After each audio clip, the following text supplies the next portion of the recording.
Hi everyone. Welcome back to another episode of Psychiatry Rewritten. My name is Lane. Today's topic is one that I have been dying to address for as long as I can remember, and just wish that I could educate more people about this disorder. I hear it every day. I'm so bipolar. Because you got mad in the morning and felt better after lunch? That's not bipolar. That's called being upset and then recovering. That's called being a person. We've turned bipolar into this throwaway term for any strong emotion. Like it's a synonym for drama or moodiness. But let me say this. Bipolar disorder is not a personality quirk. It is a serious psychiatric condition. And it's not even rare. Around 2.8% of U.S. adults, over 7 million people, live with bipolar disorder. But here's where it gets messy. It takes an average of 5 to 10 years to get the right diagnosis. Some people go years being misdiagnosed with depression, anxiety, or trauma because no one ever asked the right questions. And others get labeled bipolar too quickly. After one rough week or a bad reaction to stress, because they showed emotion that didn't look neat.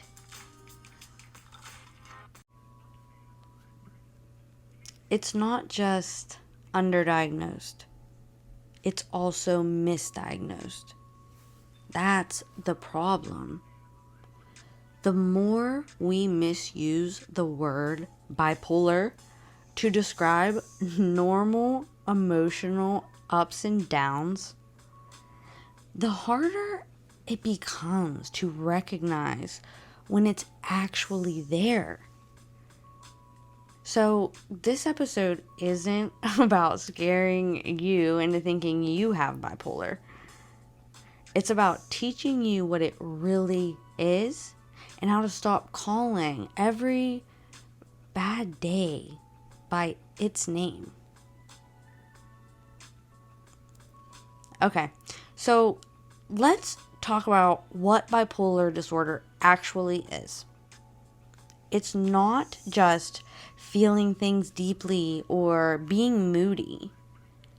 Bipolar disorder is a mood disorder characterized by distinct episodes of mania, hypomania, and or depression.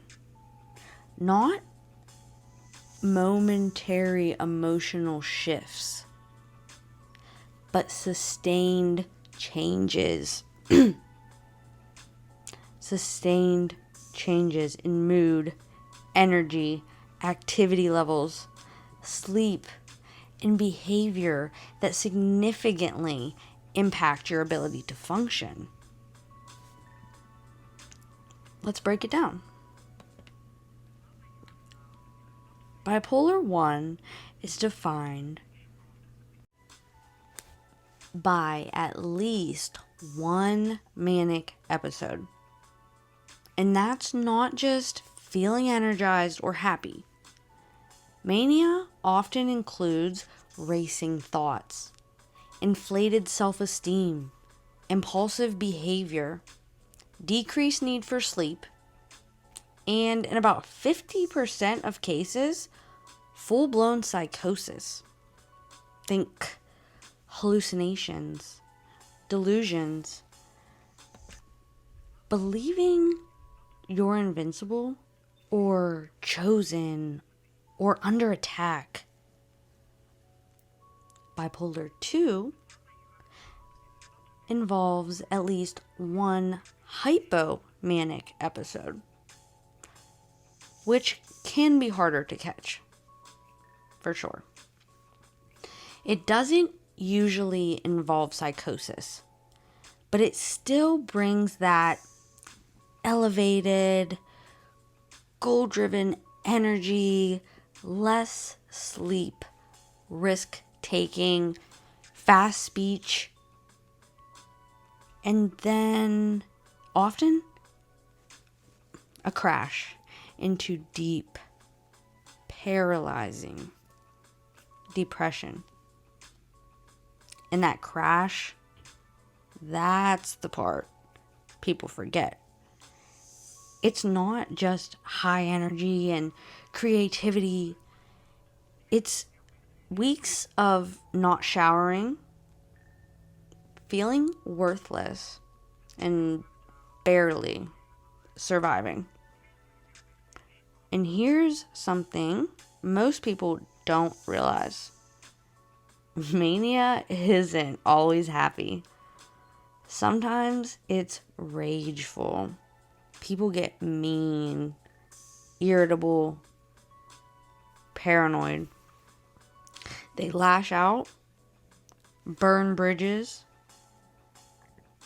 scream, accuse, explode. They can't tolerate interruptions. They can't sleep. They might stop eating or spend recklessly. And when it gets bad, it's not just emotional. It's dangerous. You lose jobs, relationships, money, sometimes even custody or freedom. Add substance use to the mix, which many people with bipolar and other mood disorders use as a way to slow their brain down. They use to slow their brain down or numb the come down. Because when you're so high and you start to drop, you feel that. And now it's harder to tell what's mood and what's intoxication. And that was a big theme in the emergency department when I worked there. That's where bipolar gets missed or mislabeled, because it doesn't always scream. Sometimes it whispers. It hides under the surface in workaholism, in spiritual overdrive, in impulsive decisions that look like ambition. But underneath that, it's chaos. And no one names it. If all we do is say someone's too intense, or too emotional, or just going through a lot, we miss the chance to treat something that can be treated. Not cured, but treated, managed, understood.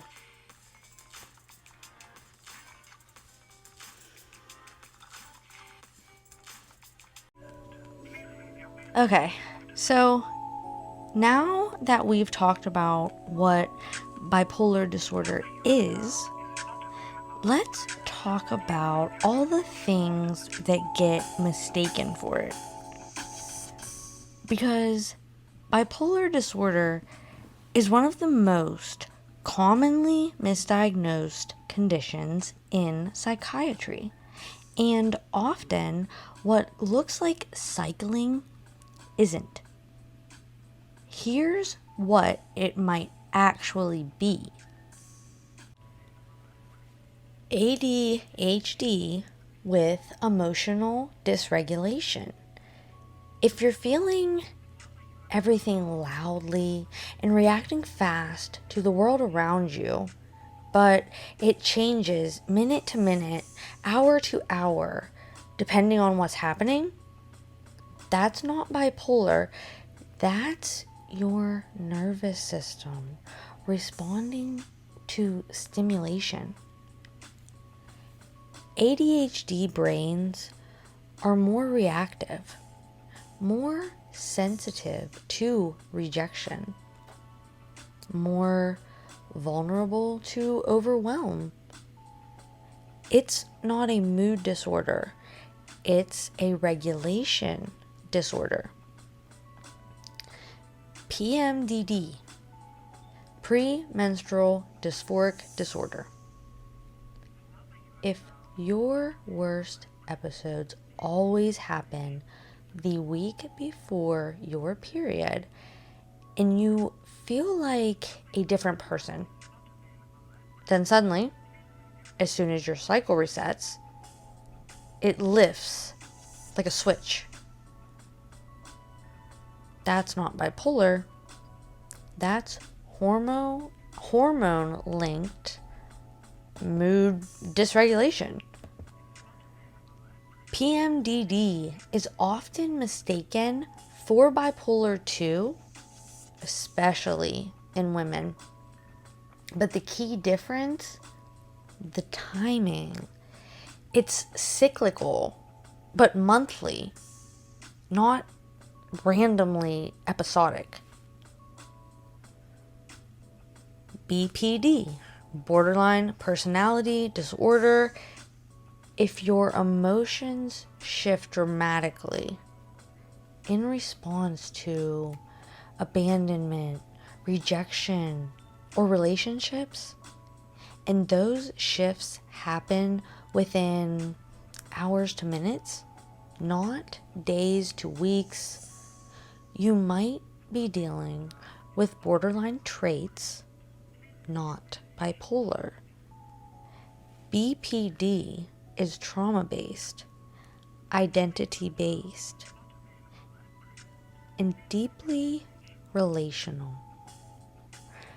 But when clinicians don't ask the right questions, people end up labeled bipolar, when really they're just hurting and reacting in real time. PTSD or complex trauma. Mood swings are a survival strategy when you've been unsafe for years. Hypervigilance, emotional flashbacks, anger, collapse, those aren't mood episodes. Those are trauma echoes. And if someone's labeled bipolar when they're actually living in fight or flight mode, we risk treating the symptom and ignoring the cause. The bottom line is this. If your emotions shift based on what's happening around you, based on your environment, that's not bipolar. That's your nervous system doing its job. Bipolar disorder doesn't respond to life. It hijacks it. The difference isn't in how much you feel. It's in how long it lasts. How deeply it disrupts your life. And how little control you have over it when it begins or ends. So, if you're a provider, or if you're someone trying to make sense of your own story, how do you know if it is bipolar disorder? Or if it's something else entirely? Start here. Ask the right questions. How long did the episode last? Was there a clear start and stop? Did it disrupt your work, relationships, or daily life? Did you sleep less but feel more energized instead of more tired? Did you experience racing thoughts, impulsivity, grandiosity, or psychosis? Did your symptoms appear out of nowhere, not in reaction to a specific event? These are the kinds of questions that matter. Because bipolar disorder isn't diagnosed based on vibes. It's diagnosed based on patterns. I couldn't stop smiling. Everything was electric. The sky looked like a painting I was supposed to understand. Like it was speaking to me. And the stop signs were shaped like answers. And I swear, I could taste the colors of the air, like purple. Not grape, purple. I hadn't slept in 4 days, maybe 5. I didn't need to. I wasn't tired. I was chosen. I was supposed to be awake. I was writing poems in the shower, voice memos to the president, making vision boards out of receipts. I think I started a nonprofit on Instagram at some point. Follow that. I was gonna save the world. I was the world. I was the message. I took $800 out of the bank and gave it to a man on the street because I thought he was an angel. And maybe he was. I don't know. He had really kind eyes. And then I kissed a stranger, bought 5 books I'd already read, drove with the windows down, singing to the moon because it felt like we were in love. Everything was clicking so fast, so bright, so loud, like a download. I couldn't stop. Like the universe was trying to tell me something, and I was finally listening. And then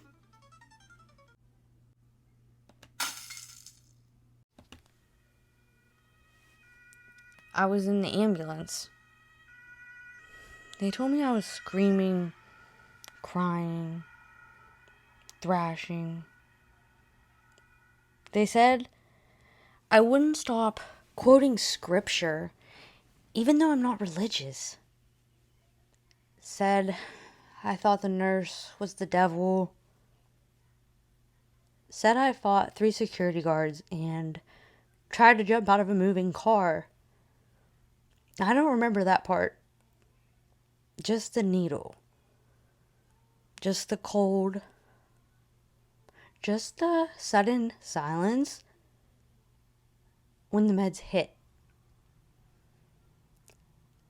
I woke up the next morning in restraints with no memory of how I got there.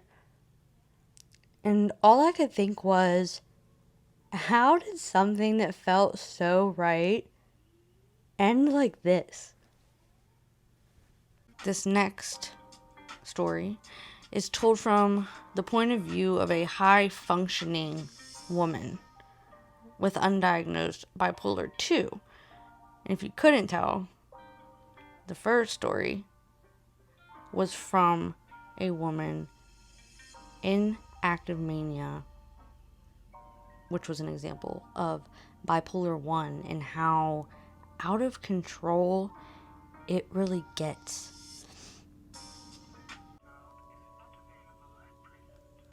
Everyone thought I was thriving.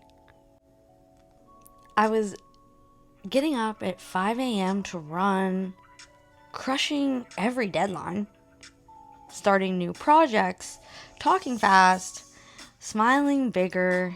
I felt lit up, like I had finally figured out the formula. Like this was what healing looked like. I was energetic, focused, sharp. And I was spending $300 on planners and skincare and art supplies I'd never use. I was flirting with strangers, making impulsive choices, eating almost nothing. But I was so productive, no one asked if I was okay. They called me driven, passionate. But inside I was buzzing, like I couldn't slow down. I couldn't sleep. And when the crash came, it wasn't gentle. I didn't just feel tired. I felt empty. I couldn't get out of bed. Couldn't answer texts or calls. I sobbed in the shower for no reason. I didn't want to die, but I also didn't want to do anything else. They said it was depression, but they missed what came before. It wasn't confidence or determination. It was hypomania.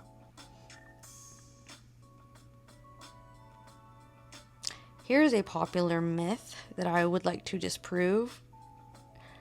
Bipolar means you're happy 1 minute and sad the next. The truth is that mood episodes in bipolar disorder last days to weeks, not minutes or hours.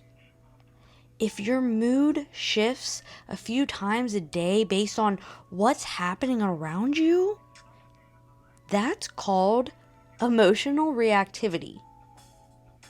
And it's a completely normal nervous system response, especially for people with trauma or ADHD. Bipolar isn't about feeling too much. It's about cycling too far for too long in a way that disrupts your ability to function.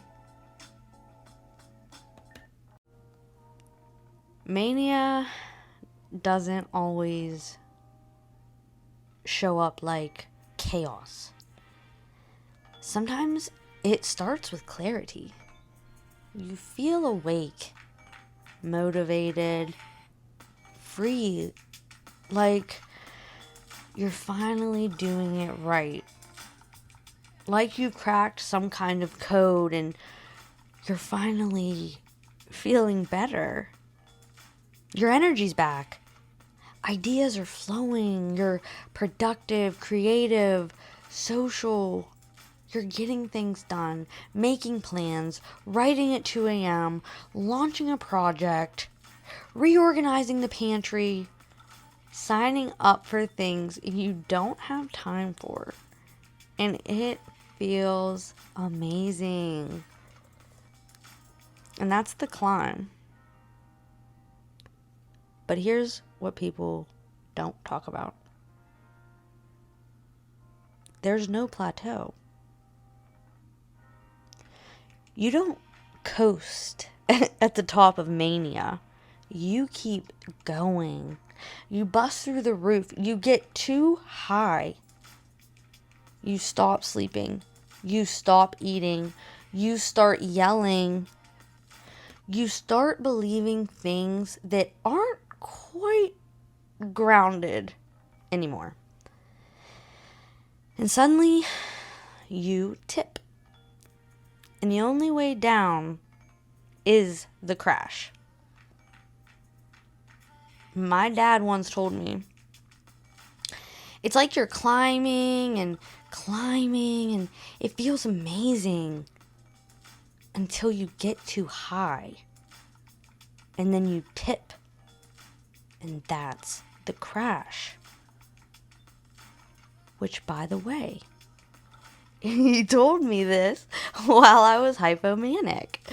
Just raw dogging 3 hours of sleep, talking 200 miles an hour, reorganizing my entire kitchen at midnight like it was a televised event. And I had the nerve to say, wow, that's such a good metaphor. And I was the metaphor. Not all manic episodes are explosive or chaotic. Some are quiet, high functioning, and socially masked, especially in individuals who are intelligent, organized, or used to concealing their emotions. Increased energy, decreased need for sleep, racing thoughts, and risky decisions may be brushed off as ambition or recovery from depression. But without asking the right questions about timing, sleep, history, and functional change, these patterns can be dangerously misread. Clinicians must look beyond surface presentation. Mania doesn't always shout at first. Sometimes it whispers beneath motivation, beneath charm, beneath productivity. And if we don't catch it early, the cost can be significant, life-altering.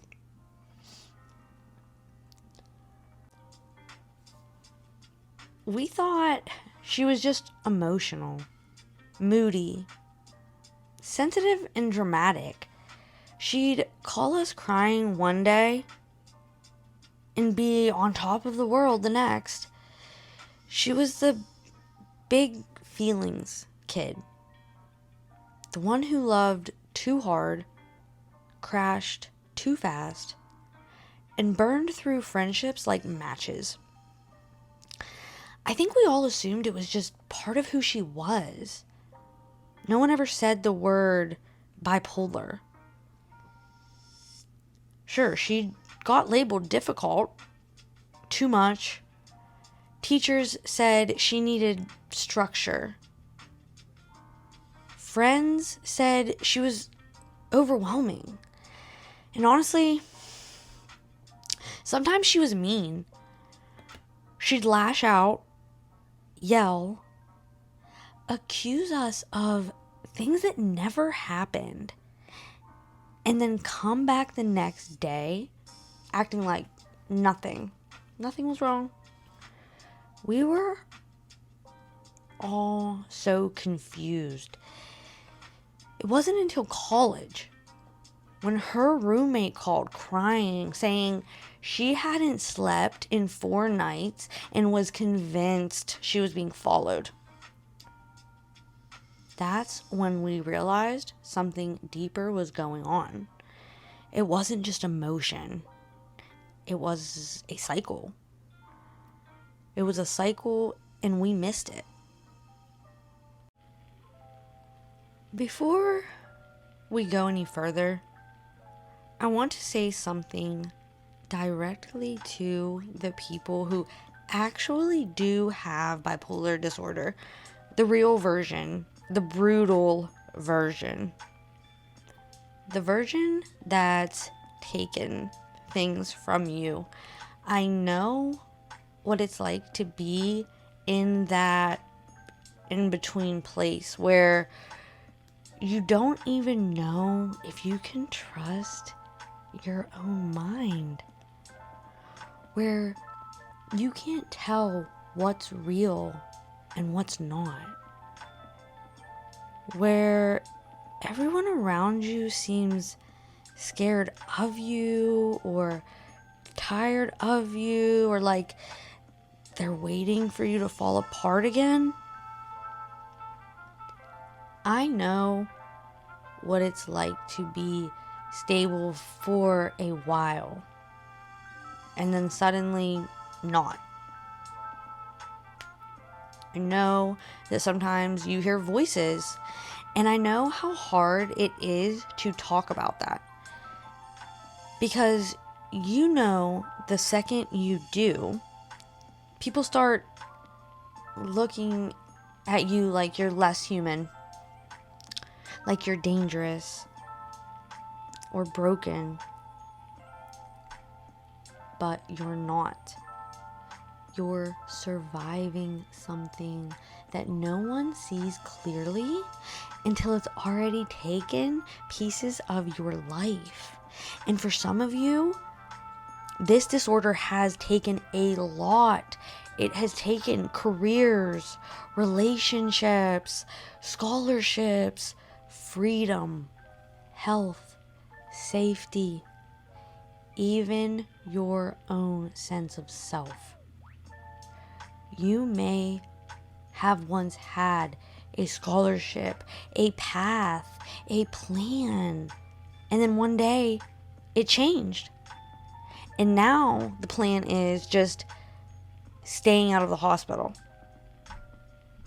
or trying to take your meds or trying to want to take your meds. And every time you start over, it gets harder to believe you'll make it back. I see you. This disorder deserves more respect. Not romanticization, not mockery. Respect. Because what you live through and what you keep surviving is heavy. And if no one's said it to you lately, I am so proud of you for still being here. And one more thing, some of the most brilliant, creative, and revolutionary minds in history lived with severe mental illness, bipolar disorder, schizophrenia, depression, obsessive thinking, hallucinations. We don't talk about that part. We forget that the same brain that spirals can also soar. That the mind capable of chaos is often the same mind capable of genius, of innovation, of art, of ideas no one else could see. Because intensity isn't always a liability. Sometimes it's the very thing that changes the world. If you've ever seen A Beautiful Mind, that wasn't just a movie. it was based on the true story of John Nash, a Nobel Prize-winning mathematician who lived with schizophrenia. I've always loved that movie. I think it's so amazing. He saw people who weren't real. He spiraled into paranoia. He lost years to it. But he also changed the world of economics forever. And even though this episode focused more on bipolar disorder, I wanted to mention him because he's proof of something deeper. John Nash is proof that brilliance and chaos can live in the same mind. That even when the world calls someone crazy, they might still change the world. Some key differences to look for when trying to, diagnose or distinguish. Bipolar episodes last days to weeks, not minutes to hours. The changes are not driven by external stressors. They come on their own. There's a clear functional decline, jobs lost, bridges burned, safety compromised. There's often a history of cycling, even if it hasn't been named yet. If someone says, I was depressed and then I was fine, that's recovery. If they say, I was fine and then I thought I was being followed by the government, that's an episode. As a final reminder, every human experiences mood shifts. Every human has highs and lows, but not every human cycles between mania and depression in a way that destroys their stability. Diagnosing bipolar disorder takes time, curiosity, and a willingness to look deeper than the moment. And if we want to help people get the care they need, we have to stop jumping to conclusions and start listening for the cycle. Bipolar disorder isn't a punchline. It's not a personality type. And it's not just big feelings. It's a condition that can turn your brightest moments into fuel for a fire you didn't mean to light. It can take your energy, your ambition, your joy, and push them just far enough to tip you into something dangerous. And then it takes your safety. And then it takes your trust. Sometimes in others, sometimes in yourself.